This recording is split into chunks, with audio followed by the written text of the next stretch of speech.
Unde se mai intră în gară, în pula mea? Alergăm pentru că e ultimul tren la 23:01 și noi când am ajuns în gară. Este seară incendiară. O să putem niște femei studente de peste 18 ani. Uitați-vă unde mă aduce ăsta, ești nebun, uite și tu până mă pe ultimele coridoare. Se și împușcă în spate acolo, ești nebun la cap.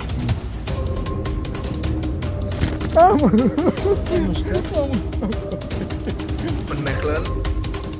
Yo, we're up, boys. Am făcut și alergat, gata, nici nu mai sunt beat, ești nebun după sperietura de acum. I know you.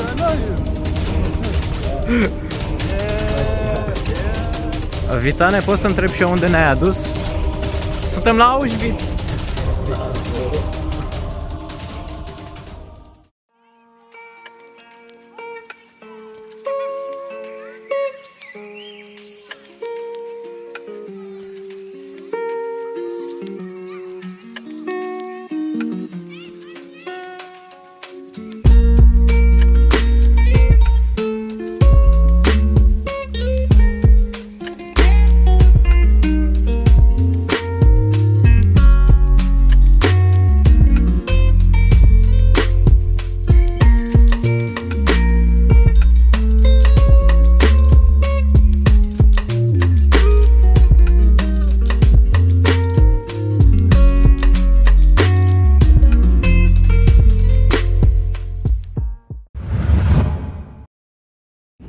După un somnic, după o călătorie cu avionul, după o călătorie cu autobuzul și multe peripeții de la ora 8 dimineața, am ajuns în gară la Charleroi și mergem în Mechelen, așteptăm să plece trenul, în câteva minute va pleca.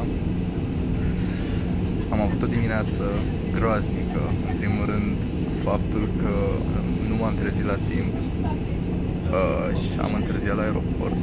În al doilea rând, trenul de transfer din gara centrală din Pisa până la aeroport în Pisa nu mergea și am mers pe jos 20 de minute prin frig de dimineață. M-a trezit bine de tot chestia asta. Avionul a întârziat o fucking oră. Ne-am stat în picioare și am așteptat ca bou, efectiv, nu știu, eu trebuiam să jeg aici. În fine, am ajuns în Belgia, frumos, elegant, cât de cât se pretează, însă automatul de bilete s-a blocat. Nu mi-a dat bilet, am plătit, dar nu mi-a dat bilet. Și iar al doilea bilet, cu ajutorul unor doamne, l-am obținut. Și când mi-a mânat una din doamnele respective biletul, ia poftim, nu l-am prins bine, l-a luat vântul și a sărit peste un gard. Și a trebuit să sar gardul și mi-am făcut atâta și e ok. Am luat biletul. Și cam asta a fost. O să încerc să iau un refund. Am încercat inițial la agenția lor, dar au zis că nu pot să-mi dea refund. Și trebuia să merg aici la Charleroi să iau refundul, dar n-am mai fost, pentru că deja s-a obosit și nu mai am chef de niciun refund, mă piși pe de 6 euro. Cam atât cu informațiile pe ziua de azi. Mă uit așa în ochii dumneavoastră, dragi telespectatori, pentru că dacă mă uit, vezi, se vede, mă uit la dracu în praznic, am uitat la mine, gen, te vezi? Acum, da, mă uit, da, căcat, efectiv. Și așteptăm. Revin cu update-uri, de îndată ce vor fi update-uri. M-am plictisit în pula mea, am mers numai pe trenuri, numai pe avioane. Mai mult m-am plimbat cu trenul și cu avionul decât am stat în vacanță, jur.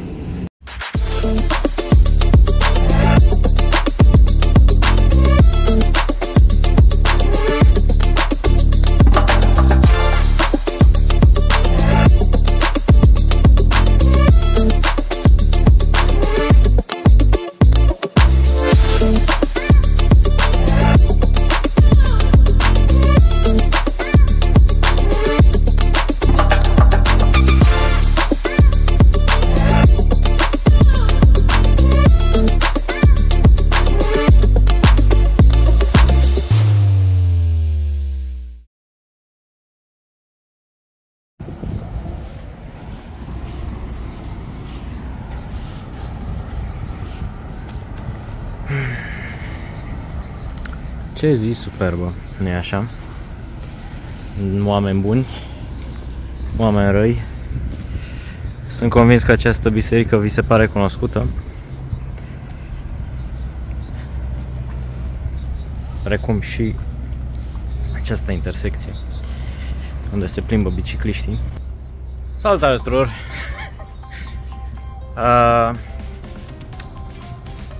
Din point of view-ul meu, cam ciudat, am mai făcut un vlog de ăsta de mult, dar suntem aici în oraș, mergem și noi către ultimul curs care se va desfășura în această perioadă și da, îl așteptăm pe Cristi Vitan, care a ajuns cică în această țară minunată, Belgia.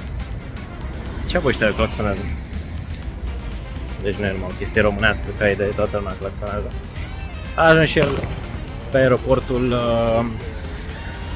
din Charleroi și se îndreaptă cu trenul spre Mechelen. Chiar sunt curios cum va decurge această aventură, care încă n-a început pentru noi doi. Deci, da, în 2 ore vom reveni cu mai multe amănunte. Gata și cursurile, doamnelor și domnilor. Suntem în drum spre casă. Domnul nostru Cristi Vitan s-a împotmolit din spusele lui, dar sus la residence ne auzim cu update-uri. Bine v-am regăsit. Suntem în drum spre gara Mechelen și chiar este o zi superbă astăzi.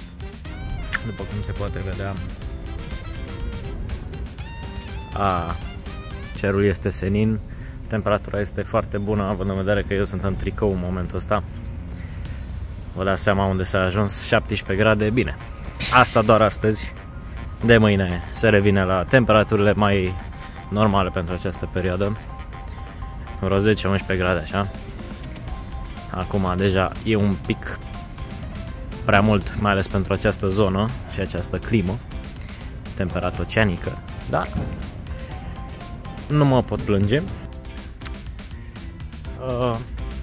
Da, mai să ne întâlnim cu maestrul în direct, să vedem ce povești are să ne spună din aventurile sale pe care probabil le-ați văzut și le-ați auzit din Milano. Eu nu știu încă ce s-a întâmplat, de aștept să îmi fie relatate aceste întrebări, aceste povești și povestiri.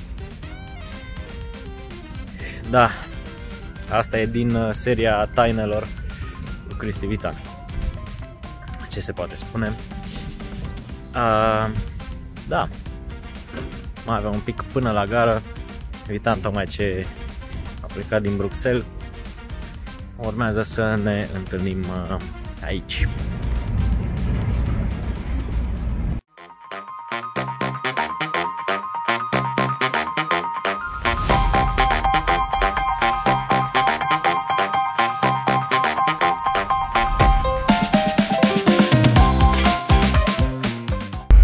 Am ajuns aici în fața gării.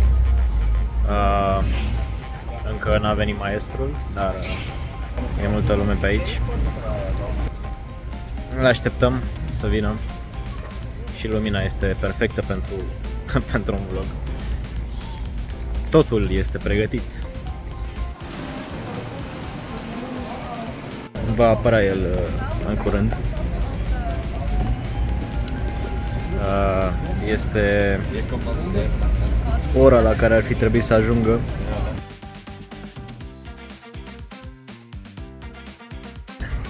Oh, mangiaro italiano. Ce faci, mă? Bere. Să moară, băi. Nu se poate. Suntem la Belgia, la bogați, ești nebun. Am dat 200 de euro ca să ajung aici. 200 de euro, așa de scumpă e călătoria. Deci să mă fut în gândul. Deci, efectiv. Nu mi-a dat biletul, aparatul bilet și am înnebunit. Am dat 12 euro de la aeroport până la gară, ca să dai seama. Și mi-am luat abonament de la șmecher. Mi-am făcut abonament 18 euro, all day, every day, până pe 18. Unde mergem? Unde suntem? In the front. In the front. Să ne încălzim mașina. No, că e sensonic aici. În Italia era să mă încălzim mașina de foarte multe ori. Suntem, asta e parte din challenge-ul 100 de euro 3 țări, numai că am cheltuit până acum 220 de euro. Deci, challenge failed. Da, nu merge challenge-ul, a dat fail, dar... Toate bicicleta ăștia, bă. Da, bă, aici e gen Olanda, n-ai văzut că în sud de Bruxelles, pe la Charleroi, pe acolo nu e nimeni cu bicicleta. La Charleroi, da, la Charleroi vorbesc ca ea franceză, toți. Păi normal. Aici am văzut o franceză? Nu, olandeză. Gen cei la nord de Bruxelles, e olandeză. M-au ajutat două doamne care vorbeau franceză. Zic, mamă, să vezi că ăștia vorbesc tot franceză. Că înțelegeam așa ce vorbesc cu mine. Așa. Un parlare, știi așa. Hello, boys. Suntem aici în centru. Schimbat și noi, ne-am făcut dușanul, mamă, ia uite cum face camera aici, nu? Ne-am spălat, ne-am dușat, suntem fresh acum. La penis. Gata de rup coarde minore, majore. Poftim? Poftim? Ce fai? Ce? Uite, băi, nebun, uite cât peleu e. Am ajuns la până în pisat, te-am pula aia. Da, mă. Ce mă, cum? Aici, pe vlog. Aici. Salutare, fraților, și bine v-am găsit la un nou clip. Suntem aici în Piața Mare, în Mechelen. Este o seară incendiară, aș putea spune. O să futem niște femei studente de peste 18 ani. Facem fapte în seara asta. Sperăm să găsim niște studente care stau singure. Poate. Uite-le, filmează căprioarele alea un pic. Așa. Uite-le cum dansează căprioarele, cum aleargă, cum zburdă. Sunteți pregătiți? Eu de cum râd, mă așteaptă. Let's go!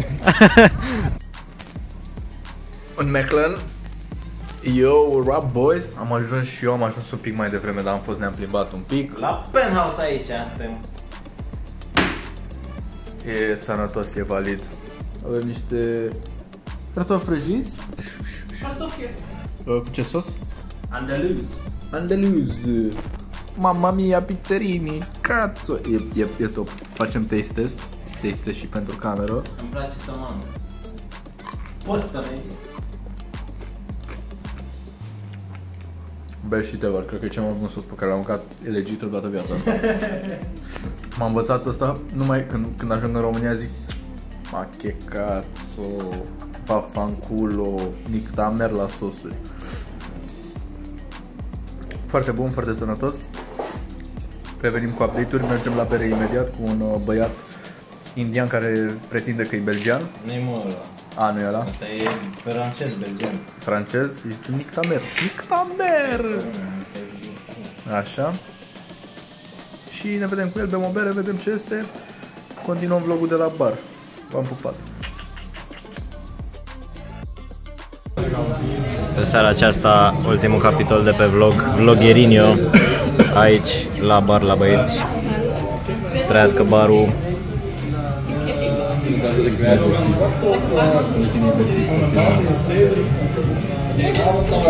Evitant că nu bea bere el de obicei. Chiar nu beau, dar asta e bună să mă rămas. Și la preț și la gust. Da, bă, prețul bun aici la Mechelen. Se vede orașul frumos afară.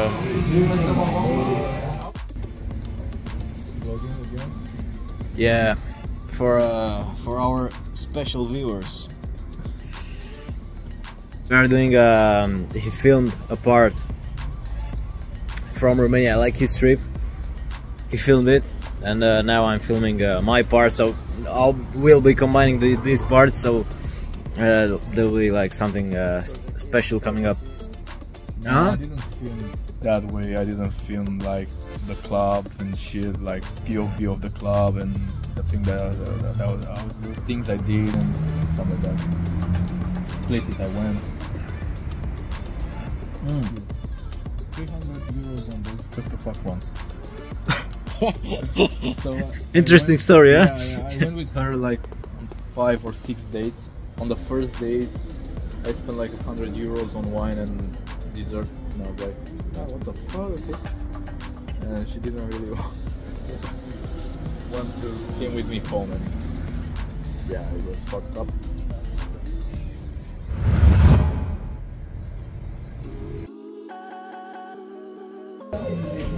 Bună dimineața, dragi telespectatori! Ziua cu numărul 2 în Belgium și aici suntem la o cafeluță de dimineață cu maestrul. Emerismul, spoiler, prea înaltul, prea sfițit. Da, care abia s-a trezit săracul, eu deja am fost la un curs între timp. Dar pentru cursul numărul 2 o să fie și el prezent. Da, voi asista, voi inspecta situațiunea și voi analiza probele definitorii de cuantumului facultativ al facultății Thomas More și voi lua o decizie în a mă muta aici sau nu, de a-i face viața un chin sau nu lui. Eu zic că este un plan foarte bun, de altfel. Un 3 acolo un triplu shot de espresso. În curând tensiune. Da, mai are un pic și moare. Oricum, deja a luat boala la bunicăsul deja. Vă dorim spor la cafeluță. Salutare tuturor, bine v-am regăsit. Suntem aici Vlog cu... time. It's vlog time.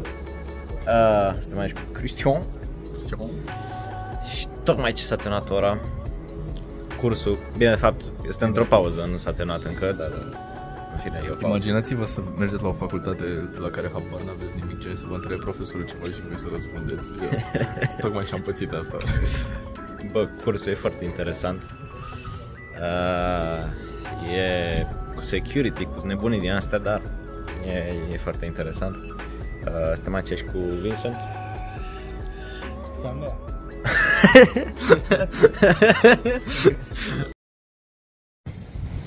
Hello everybody again. În Bruxelles? În Bruxelles aici, la Bruxelles. La Bruxelles central. La Bruxelles centrale, c'est E plus belle city. a Bruxelles centrale, c'est la beautiful city. Avec Trebuie. Let's fucking go. Main character. Se crede el. Acum e cutscene-ul lui. E exact camera de pe GTA. Printre lume, așa. my vlog, bro. Când intrăm în cutscene-ul? Aici din Bruxelles. Je suis Cristi Viton, je l'ai fait Alexandra. Ne-am întâlnit cu Alexandra, suntem în Bruxelles. Bem o bericioaică, un aperol spritz, ca oamenii selecți. Uite-le aici, zgacicile, uite-le, zgacicile aici, ești nebun la cap. E crazy. Clickbait ceva? Sunt franțuzoice, de-alea nu se rau la pistă și n-au chiloți cu el. Cunosc, eu nu fac asta. Nici eu n-am chiloți pe mine. Și cam asta e vlogul pe seara asta. Bem o bericioaică, ne îmbătăm, poate facem și noi o faptă în seara asta, vedem ce se întâmplă. Vlad, ți vă predau microfonul. Mulțumesc colegului de studio. Aici înapoi în studio, ce să vă zic? O seară un pic ploioasă, nu știu dacă se vede, un pic ploioasă, dar tot în regulă. Un pic aici se fumează pasiv cel puțin, mult verde, asta pot să spun. Asta pot să spun, mult verde. Asta e culoarea predominantă a serii. Cam atât din studio. Detalii la jurnalul de la ora 21 sau nu știu ce oră e, nici nu mai știu ce oră e, în fine, la următorul jurnal.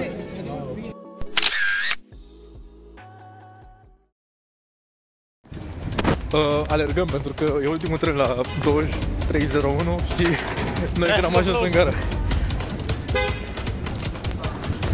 Mai pe unde se mai intră în gară, în pula mea? Ha? N-ai mai fost aici? Bruxelles central. Morților. Ce facem, Vlad? Domnule, în Bruxelles de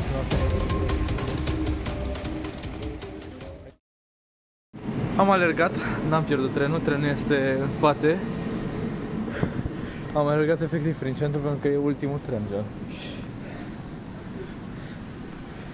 era să pierdem trenul cu aia, legit, și era să rămânem în fucking Bruxelles. După leg day chiar că nu mai merge cu alergat. Nu. Fucking crazy, man. The train over there, man. Am făcut și alergat, adică nici nu mai sunt beat, ești nebun după sperietura de acum. Da, mă jur. M-am trezit. Gata băieți, s-a terminat și seara noastră. Suntem aici în tren, sper că sunt într-un navă spațial, nu știu, așa arată. Mai avem un pic, ajungem aici, frumos. Cristi Vitan un pic obosit, să-i spunem, e puțin spus. Vreau acasă, nu mă trezi la 6, să mergem, Da, să fucking Amsterdam. trebuie să luăm primul tren, nu-i așa? Si, senor. Primul tren cu... Ce ai zis tu? Shut. Luăm primul tren, că vreau să-mi dau cafeaua în Amsterdam. Aroganți, Da, tot ora... fumuri. 11:30. Hai că ne mai trezim. 35 de euro. Asta geam, ca să înțelegeți, trebuie să ajung mâine în Amsterdam. Asta după ce am dat 2 euro în plus în seara asta. Era să tips 1,50 euro. Da, ne vom auzi de dimineață când cu adevărat va începe aventura.